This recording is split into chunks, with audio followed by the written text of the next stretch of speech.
விஜயகாந்தின் மகன் சண்முக பாண்டியன் அப்பாவை போலவே சினிமாவில் நடிக்கும் ஆசை ஏற்பட்டதால் சகாப்தம் என்கின்ற படம் மூலம் தமிழ் சினிமாவில் நடிக்க துவங்கினார். விஜயகாந்த் மகன் என்பதால் ரசிகர்களால் கவனிக்கப்பட்டார். சகாப்தம் படம் ரசிகர்களை ஈர்க்கவில்லை. அதன் பின் 3 வருடங்கள் கழித்து மதுர வீரன் என்கின்ற படத்தில் நடிச்சாரு. இந்த படத்தில் சண்முக பாண்டியனோடு சமுத்திரக்கனியும் நடிச்சிருந்தாங்க. இந்த படம் சுமாரான வெற்றியை பெற்றது. அதன் பின் தமிழன் என்று சொல் என்கின்ற படம் துவங்கப்பட்டது. அதுல விஜயகாந்தும் ஒரு முக்கிய வேடத்துல நடிப்பதாக அறிவிக்கப்பட்டு பூஜை எல்லாம் நடந்தது. மேலும் சில நாட்கள் படப்பிடிப்பும் நடந்தது. விஜயகாந்த் கலந்து கொண்ட கடைசி படப்பிடிப்பு இந்த படத்திற்காகத்தான். அதன் பின் அவர் உடல்நலம் பாதிக்கப்படவே படம் டிராப் ஆனது.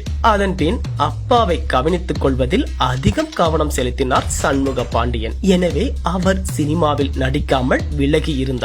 அதன் பின் ஒரு வருடத்திற்கு முன்பு துவங்கப்பட்ட படம் தான் படைத்தலைவன். படைத்தலைவன் படத்தை அன்புதான் இயக்குகிறாரு. மேலும் இந்த படத்திற்கு இளையராஜா இசையமைக்கிறாரு. படைத்தலைவன் படம் குறித்து தற்போது ஒரு அப்டேட் வந்திருக்கு. அது என்ன அப்படின்னா, படைத்தலைவன் படம் வருகிற மே 23ஆம் தேதி இந்த படம் ரிலீஸ் என படக்குழு அதிகாரப்பூர்வமாக அறிவிச்சிருக்காங்க.